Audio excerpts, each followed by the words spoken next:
ఇన్ఛార్జిగా ప్రకటించిన ఖలీల్ భాయ్ ఈరోజు 3వ డివిజన్ నుంచి ఈరోజు ప్రతి ఇంటికి గడపకి పోయే కార్యక్రమం ఈరోజు ప్రారంభించడం జరిగింది.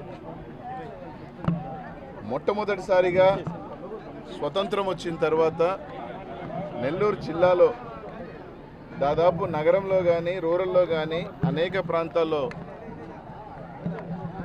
నగరానికైతే 40,000 పైగా 45,000 పైగా ముస్లిం సోదరులు ఉన్నారు. రూరల్లో ఒక 50,000 పైగా ముస్లిం సోదరులు ఉన్నారు. వైఎస్ఆర్ కాంగ్రెస్ పార్టీకి జగన్మోహన్ రెడ్డి గారికి వెన్నుదన్నుగా జగన్మోహన్ రెడ్డి గారి విజయంలో కీలక భాగం వహిస్తూ మైనారిటీ సోదరులు నెల్లూరు జిల్లా నుంచి ఎన్నో సంవత్సరాల నుంచి మాకు కూడా ప్రాతినిధ్యం ఉంటే బాగుంటుందని చెప్పి అనేక సార్లు అడిగారు. గతంలో మేయర్ని చేసినా కూడా వైఎస్ఆర్ కాంగ్రెస్ పార్టీ చేసింది. తెలుగుదేశం పార్టీ కూడా ఇచ్చింది. ఎప్పుడు అభ్యర్థి వెళ్ళిపోయినప్పుడు గత్యంతరం లేక చిట్ట చివర 3 రోజుల క్రితం ఇచ్చింది.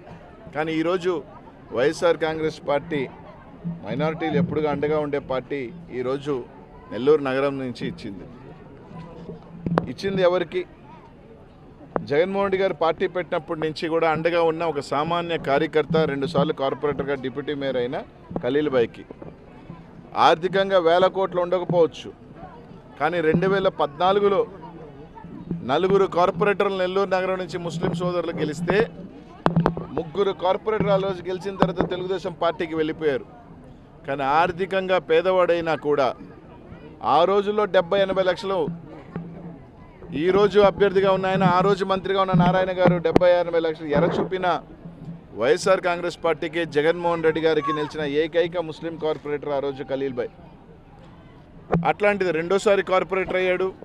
జగన్మోహన్ రెడ్డి గారి ఆశీస్సులతో డిప్యూటీ మేయర్ అయ్యాడు.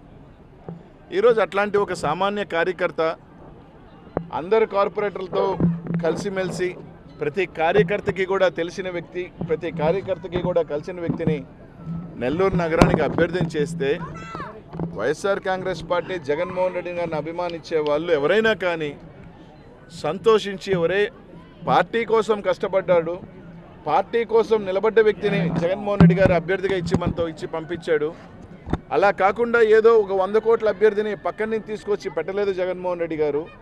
మనతో ప్రాణం చేసిన వ్యక్తిని ఇచ్చాడు అని కష్టమో నష్టమో కలిసి మనం ముందుకు తీసుకువెళ్లాల్సిన పోనిచ్చి ఈరోజు కొంతమంది బాధేస్తూ ఉంది. పదవులు పొందిన వాళ్ళు వైఎస్ఆర్ కాంగ్రెస్ పార్టీలో గౌరవం ఇచ్చిన పార్టీని కేవలం ఒక ముస్లిం అభ్యర్థికి ఇచ్చారని చెప్పి పార్టీని వీడటం ఎంతవరకు సమంజసమని అడుగుతా ఉన్నా. దానికి కొందరు కూడా అంటూ ఉన్నారు, జగన్మోహన్ రెడ్డి గారు మాకు చెప్పలేదు కాబట్టి మేము పార్టీ పెడతా ఉన్నామని. ఒక ముఖ్యమంత్రిగా ఉండే వ్యక్తి తాను అభ్యర్థులను పెట్టుకునేటప్పుడు ఒకరికి చెప్పాల్సిన అవసరం ఉందా అని అడుగుతా ఉన్నా. తాను ముఖ్యమంత్రి అవ్వాలనేది ఆయనకు ఉండదా? ఆయనకున్న సర్వేలు లెక్కలు ఉండవా? ఆయనకి ఏ వర్గం దానితో నడిచింది, ఏ వర్గానికి మనం టికెట్ ఇవ్వాలనేది ఉండదా? మనం ఆయన్ని నమ్మి ప్రాణం చేస్తూ ఉన్నాం. ఆయన ముఖ్యమంత్రి అయిన తర్వాత పదవులు పొందాం, లబ్ధి పొందాం. ఈరోజు ఆయనకి మనం తిరిగి ఇవ్వాల్సిన ఆయన ఒకరిని పెట్టినప్పుడు మనము వెనకడుగు వేసి కుంటి సాకులు చూపించి వెళ్ళిపోవటం అనేది ఎవరైనా కానీ, అది ఎంత పెద్దవాళ్ళైనా కానీ మంచి పద్ధతి కాదు అని చెప్పి తెలియజేస్తూ ఉన్నా. రేపు ఇక్కడ ఉన్నారు, అనుభవించారు, అక్కడికి వెళ్ళారు, ఓహో అక్కడ కూడా ఒకవేళ కానీ మీకు ఏమన్నా చెప్పకపోతే ఇంకో పార్టీ అంటే మీకు అన్నీ చెప్పాలా? ఒక ముఖ్యమంత్రిగా ఆయనకున్న డిసిషన్ మేకింగ్ ఆయనకు ఉంటుంది, రైట్?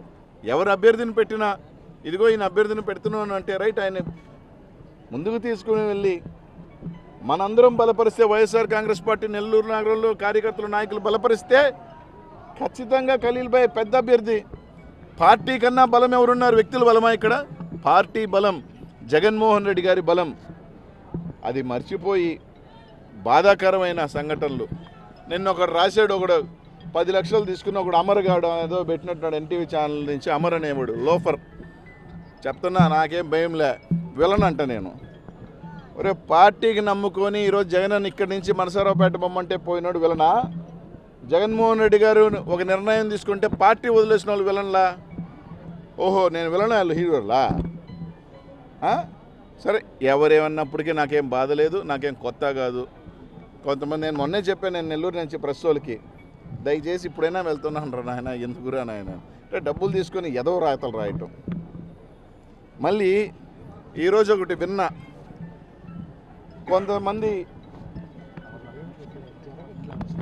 బచ్చా నాయకులు ఉన్నారు తెలుగుదేశం పార్టీలో, కాలెర్ర కొట్టుకున్న వాళ్ళు, పసిబిడ్డలు కాలెర్ర కొట్టేస్తే మూతి మీద మీసాలు తిప్పుతున్న కాలెర్ర కొట్టేసి ఇంట్లో పడుకున్న వాళ్ళు కొంతమంది వైఎస్ఆర్ కాంగ్రెస్ పార్టీ కార్యకర్తలకు ఫోన్ చేసి అనిల్ లేడు, నర్సరావుపేట వెళ్ళిపోయాడు, ఇంకా మిమ్మల్ని ఎవరు కాపాడుతారు, ఇక్కడ వచ్చేది తెలుగుదేశం పార్టీయే, చంద్రబాబు నాయుడు గారు మాకే చెప్పాడు వైఎస్ఆర్ కాంగ్రెస్ పార్టీ వాళ్ళ సంగతి చూడమని, ఎదుగొస్తే మిమ్మల్ని ఎవరు కాపాడుతారు, మిమ్మల్ని ఎవరితో సంగతి చూస్తానన్నారు. నేను నర్సరావుపేట పోయినా, అక్కడి నుంచి లేకపోతే ఇంకొక దూరం పోయినా, నెల్లూరు నగరంలో వైఎస్ఆర్ కాంగ్రెస్ పార్టీ కార్యకర్తలకి కష్టం వచ్చినా నష్టం వచ్చినా ముందు వచ్చి నిలబడతా. నన్ను దాటే నా కార్యకర్తలు